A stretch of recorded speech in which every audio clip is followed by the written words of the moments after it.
Very good morning friends. और आज हम बात करने वाले हैं trick to remember some basic drugs. Generally ये ट्रिक्स बहुत कॉमन है और आपको ये जो है पता होनी चाहिए ये आपके कॉम्पिटिटिव एग्ज़ाम्स में, और स्पेशली जो एग्ज़ाम आप गवर्नमेंट जॉब के लिए देते हैं या फार्मासिस्ट के लिए देते हैं। इवन इस ट्रिक में से आपके 2 या 3 क्वेश्चंस पहले जो आपका ICMR होता है या फिर आपका जो PGI चंडीगढ़ का एग्ज़ाम होता है MSc फार्माकोलॉजी के लिए, उसमें पूछे जा चुके हैं और फार्मासिस्ट एग्ज़ाम्स में ऑलमोस्ट हमेशा रहते हैं।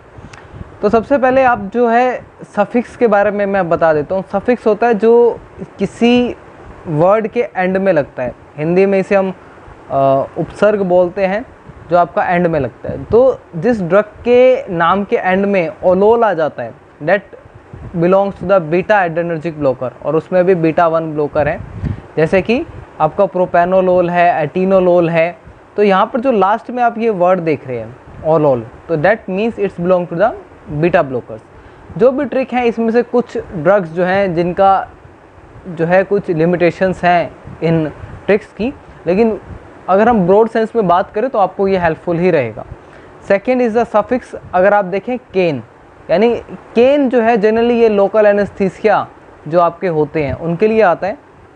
तो जैसे आप लीडोकेन में देखेंगे, अब मैं आपको एक क्लियर कर चुका हूँ लीडोकेन और लिग्नोकेन वाला कॉन्सेप्ट, जो आपकी नॉमेनक्लेचर के ऊपर वीडियो है उसमें जो है लीडोकेन और लिग्नोकेन में क्या फ़र्क है। इसलिए प्रिलोकेन, टेट्राकेन, तो ये जो केन आ रहा है लास्ट में, dates denoting date these drugs are belonging to the local anaesthesia.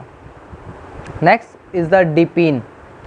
जिस ड्रग के लास्ट में, ये भी एक आपका सफिक्स डिपीन आ जाएगा, that's belongs to the calcium channel blocker and it is use to treat the hypertension. Mostly जो आप ट्रिक्स देखते हैं वो आपको हाइपरटेंशन की, हाइपरलिपिडेमिक ड्रग की, आपका एंटी डायबिटिक ड्रग्स, इस टाइप की जो है आपको ज़्यादातर ट्रिक्स मिलती है, क्योंकि यही ड्रग्स जो है कंफ्यूज करती हैं अगर आप थोड़ा सा लंबे टाइम तक नहीं पढ़ते हैं।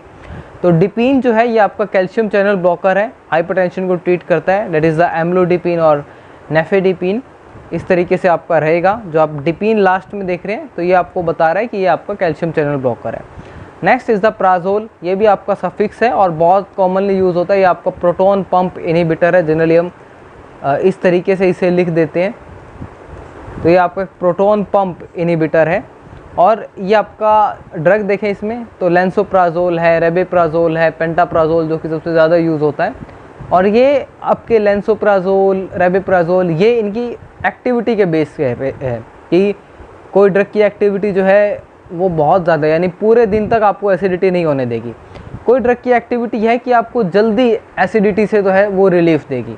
तो इसको जनरली हम कंपेयर किया जाता है पेंटाप्राजोल को एज एन हम एक यूज़ करते हैं कि इसका सबसे ज़्यादा यूज़ है, तो इसके कंपेयर में हम बोलते हैं कि इससे कितनी ज़्यादा एक्टिविटी है या ऑनसेट ऑफ एक्शन कितना है, तो हम पेंटाप्राजोल को लेके बोलते हैं। तो लास्ट में आपका प्राजोल आता है, ये आपके प्रोटोन पंप इनहिबिटर है एसिडिटी में, या फिर आप बोल सकते हैं अल्सर में जो है इनका यूज़ होता है। एक आप GERD भी बोलते हैं, तो गैस्ट्रोइंटेस्टाइनल रिफ्लक्स डिजीज़, तो ये भी आपका रहता है। नेक्स्ट हम देखें तो आपका साइक्लिन है। साइक्लिन जब हम सफिक्स यूज़ करते हैं तो टेट्रासाइक्लिन ग्रुप ऑफ एंटीबायोटिक्स के लिए मेनली यूज़ होता है। जैसे टेट्रासाइक्लिन खुद एक एंटीबायोटिक है, और टेट्रासाइक्लिन आप देखेंगे कैप्सूल्स में आता है मेनली। और आपको जो है टेट्रासाइक्लिन्स की ऑइंटमेंट भी मिल जाती है जो आप आइज़ में लगाते हैं। इसके साथ साथ डॉक्सीसाइक्लिन और मिनोसाइक्लिन, ये आपके नए टेट्रासाइक्लिन की नए हैं जो टेट्रासाइक्लिन की कैटेगरी में ऐड हुए हैं। और इनका ज़्यादा इफेक्ट जो है किडनी पे नहीं पड़ता है। इसलिए जो कि आपके पेशेंट हैं जिनको एक्यूट किडनी डिजीज़ है या एक्यूट रीनल फेलियर है, तो उन केसेस में ये हम दे सकते हैं। और स्पेशली कोविड के टाइम पे ये बहुत यूज़ हुआ है, क्योंकि रेस्पिरेटरी ट्रैक्ट वाले डिजीज़ में भी होता है, और ये आपका एक ब्रॉड स्पेक्ट्रम जो है एंटीबायोटिक है। तो साइक्लिन नाम से आपको एंड मिलेगा। प्रिल आप देखेंगे तो ये आपको एंजियोटेंसिन कन्वर्टेज एंजाइम इनहिबिटर यानी ACE इनहिबिटर है, जिसमें आपका एंजियोटेंशन 1 एंजियोटेंशन 2 में कन्वर्ट होता है। तो ये भी आपको हाइपरटेंशन के लिए ट्रीट करने में यूज़ होता है। और इसके लास्ट में आप देखेंगे तो आपको प्रिल मिलेगा, रैमिप्रिल, एनालाप्रिल, लिसिनोप्रिल। तो प्रिल जो है आपको लास्ट में मिलेगा, और ये हाइपरटेंशन जो है ट्रीट करने के लिए होता है। और इसका जो कन्फ्यूज़न है, प्रिल का कन्फ्यूज़न जो है वो आपकी सार्टन वाली ड्रग के साथ होता है, जिनके लास्ट में आपका सार्टन आता है, तो वो आपका एंजियोटेंसिन 2 रिसेप्टर एंटागोनिस्ट है।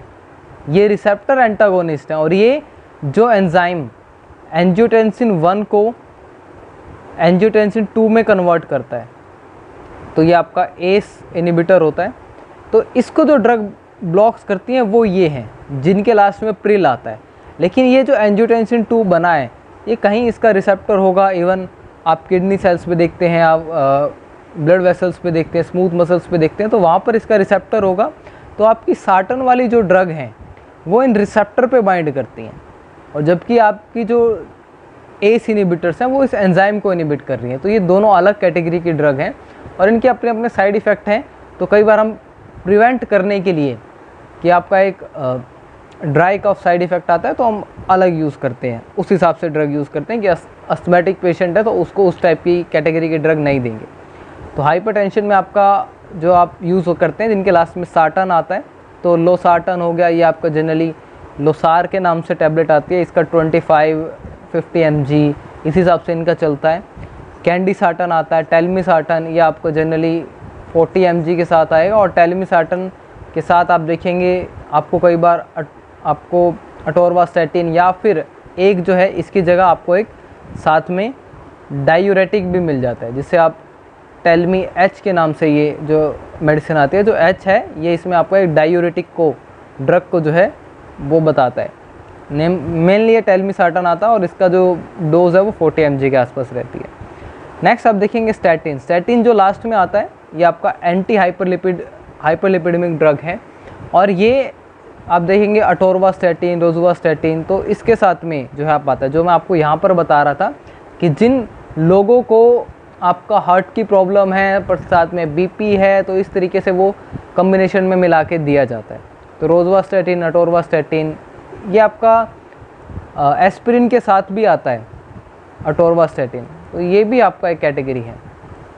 तो इस तरीके से आपको कम्बिनेशन में भी कई जो फॉर्मुलेशंस है वो मिल जाती है, लेकिन आपको याद रखना है ये वर्ड। और ये क्वेश्चन आपका ICMR में पूछा जा चुका है, और BET एग्ज़ाम में जो स्टैटिन का है ये आपका पूछा जा चुका है कि किसी ड्रग के लास्ट में स्टैटिन आ रहा है तो वो किस कैटेगरी में बिलोंग करती है, that is the anti hyperlipidemic drugs.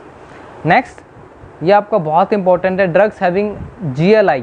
ये आपका GLI मिडल में होगा या फिर बिगिनिंग में होगा, तो वो ड्रग आपकी एंटी हाइपरलिपिडेमिक एंटी डायबिटिक है, या फिर आप बोलते हैं एंटी हाइपर ग्लाइसेमिक ड्रग है।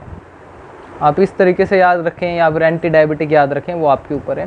तो आप देखेंगे ग्लिपिजाइड है, सीटाग्लिप्टिन है, पायोग्लिटाजोन है, ये आपका PPAR गामा इनहिबिटर होता है। सीटाग्लिप्टिन अलग कैटेगरी की है, ग्लिपाजाइड और ग्लिपिजाइड ये आपकी अलग कैटेगरी की हैं। तो इस तरीके से आपको डिफरेंट कैटेगरीज़ हैं, लेकिन वो आपको ये वर्ड जो है ये कॉमन मिल रहा है, जो आपको एक ब्रॉड सेंस में बता रहा है कि आपकी एंटी डायबिटिक ड्रग है, तो ये आपको हेल्प करता है। Next is the drug ending with floxacillin. Floxacillin अगर हो रहा है एंड, तो आपका फ्लोरोक्यूनिनॉल एंटीबायोटिक्स हैं, जैसे सिप्रोफ्लोक्सासिन है, ऑफ्लोक्सासिन है, तो ये आपका रहता है।